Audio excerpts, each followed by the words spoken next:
Hey, Vortex. So, I have for you today yet another rant about the same thing I've been ranting about since I started doing YouTube. Okay? You already know the drill. I think it's been like 2 days since I've ranted about technology, and you know it's time to do that shit again. So, if you don't know, I don't have a smartphone. I never got a smartphone. Now, I know that I'm not the only one. I know that there are other luddites out there. There are other free-thinking people. And I'm not saying that if you have a smartphone, you're not a free thinker, but the chances of that are a lot higher. Because they want to come between you and your thoughts. And if they replace your thoughts with what they want you to think, it's really easy for them to control you for obvious reasons.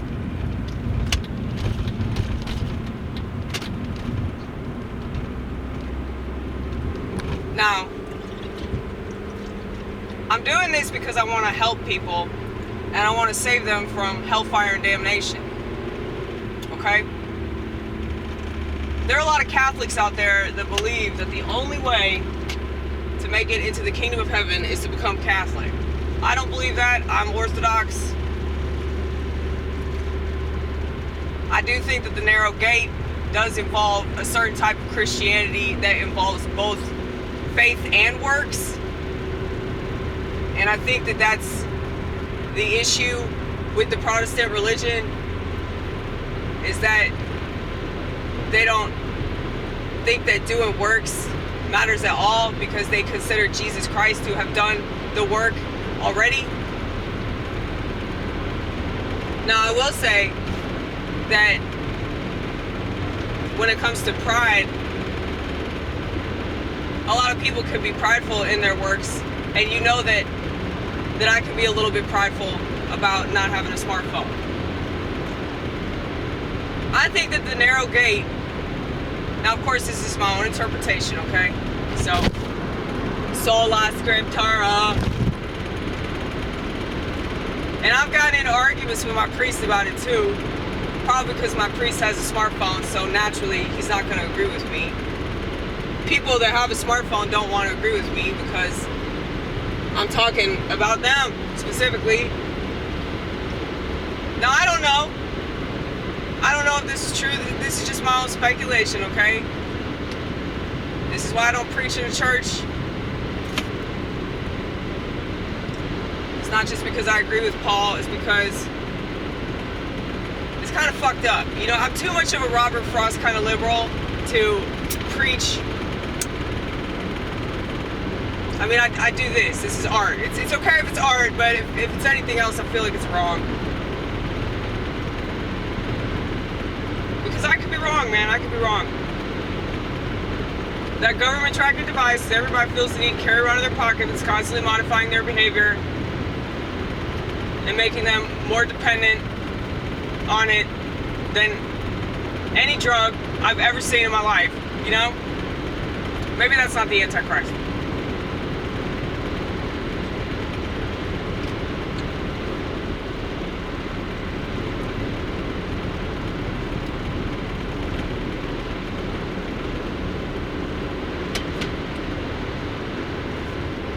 I mean, I'm open to the idea that it's not.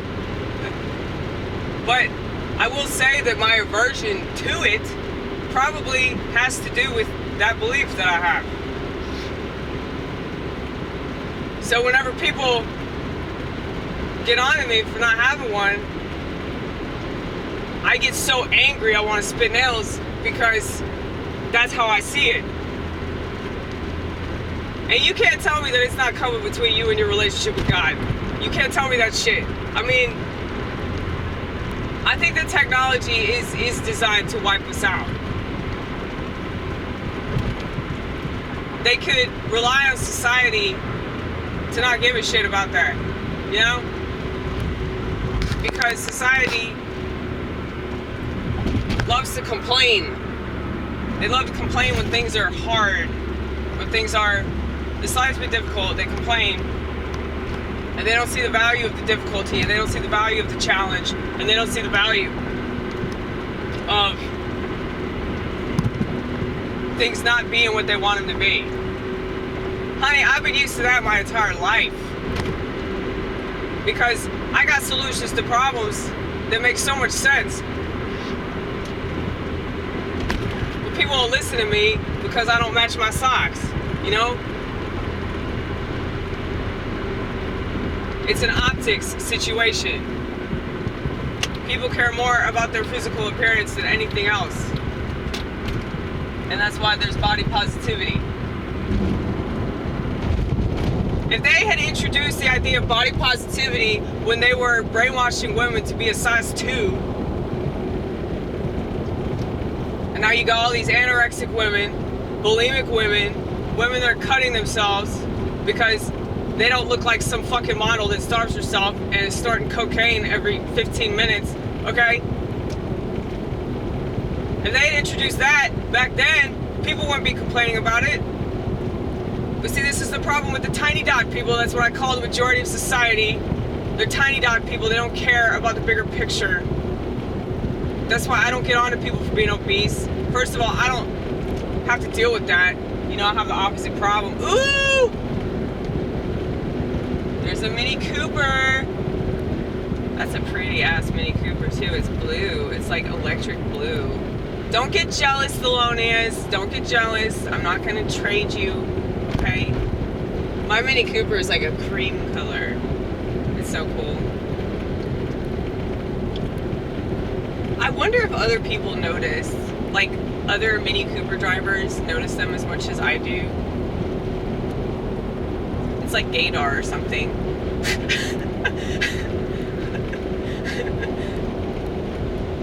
Well, back in the day, back when homosexuality wasn't so prevalent, and I actually don't think it's more prevalent.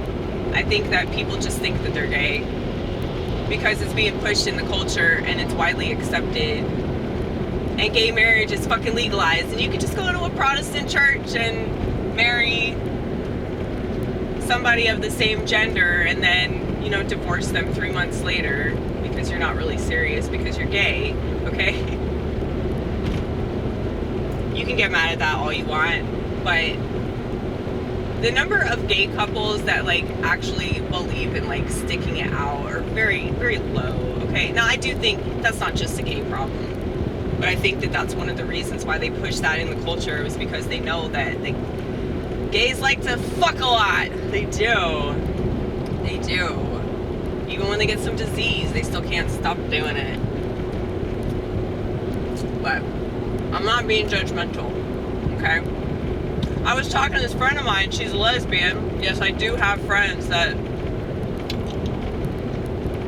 are sinners. And see, this is the problem with a lot of people is they can't like accept that 2 to 3 to 5 to 8 things can be true at the same time. You know, like I don't have to treat somebody with disrespect all because they live a life that I don't agree with. You know, most people don't agree with my life. Most people don't understand why I go to the Orthodox Church. Most people think I'm in a cult, you know. So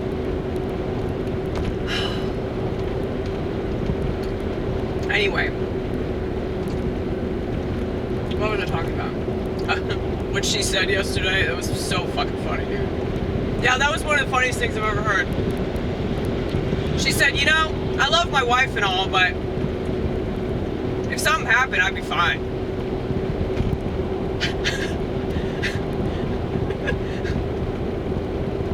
So if like her wife died or her wife cheated on her and her wife left her, she'd be totally fine. Like that's what she said. And me and my friend Sarah looked at each other like, man, that's so depressing. I love her, but fuck that bitch.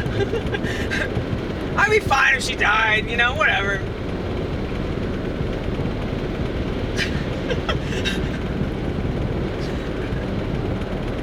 You know, and her rationale was like, oh, well, you know, death is part of life. And, you know, I just have to move on. I mean, I get that. But just the way she said it was just so funny, man. I think that a lot of people are thinking like that. They don't really value the person they're with that much. Because it's just like fulfilling a temporary need. But maybe I'm just like analyzing marriage now. Like marriage altogether. People complain about gay marriage, but it's like, if you look at regular ass marriage, if you look at heterosexual marriage rather, and you look at the number of people that are in open marriage, the number of people that are totally fine with cheating, and they engage in acts of sodomy, and all kinds of shit, it's like, is gay marriage really the problem? Or like, maybe it's the way that we look at all of that. You know, once again, the tiny dot people versus the bigger picture people.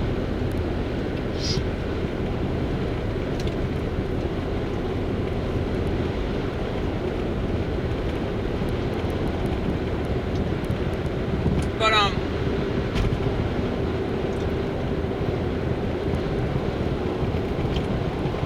anyway, back to my original point about the smartphones.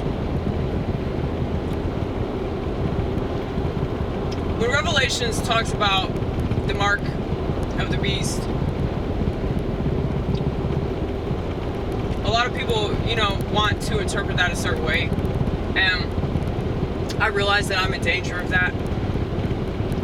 Because of my aversion to technology, I'm in danger of that. I'm in danger of my pride, getting in the way of logic and reason.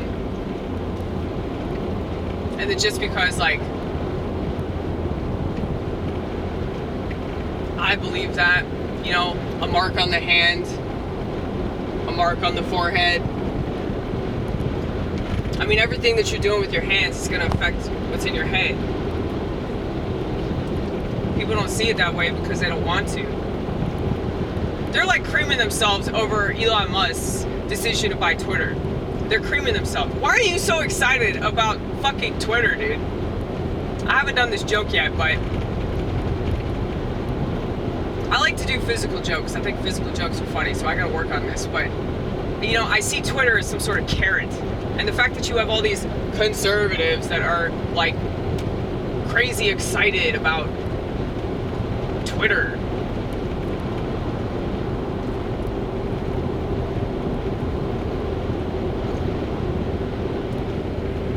I feel like it's time for this world to end. It really is.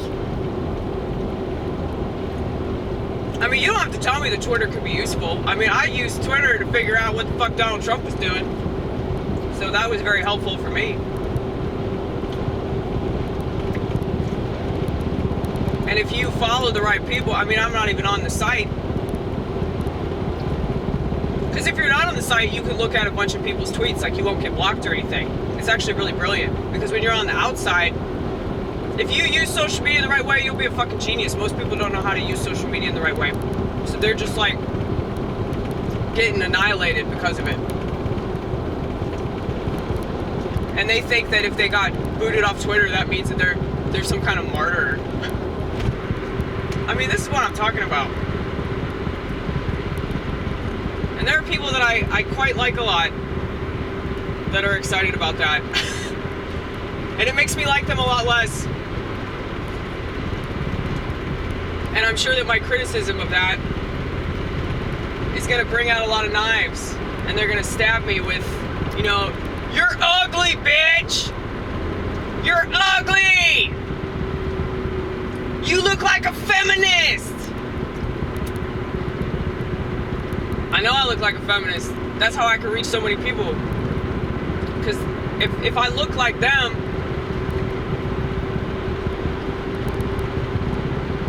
they don't expect what's coming out of my mouth.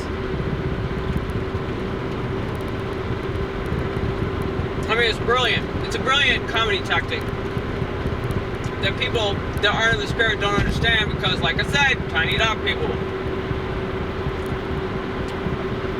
Sorry, I've been watching Stephen King's The Stand, and I've just been getting really inspired.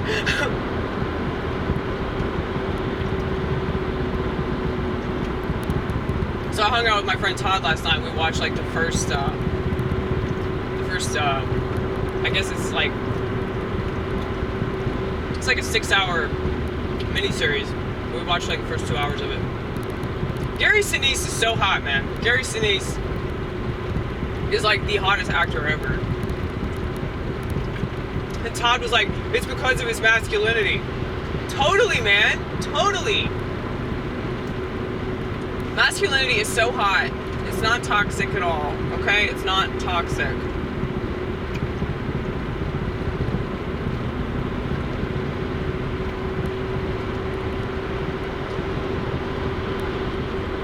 Isn't that kind of like ironic that people that say that are like the most toxic pieces of shit on planet Earth?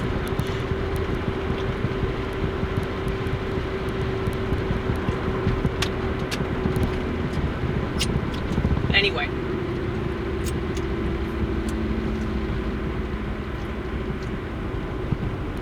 I've read Revelations over and over again trying to understand, like, what John meant. But I guess only time will tell, right?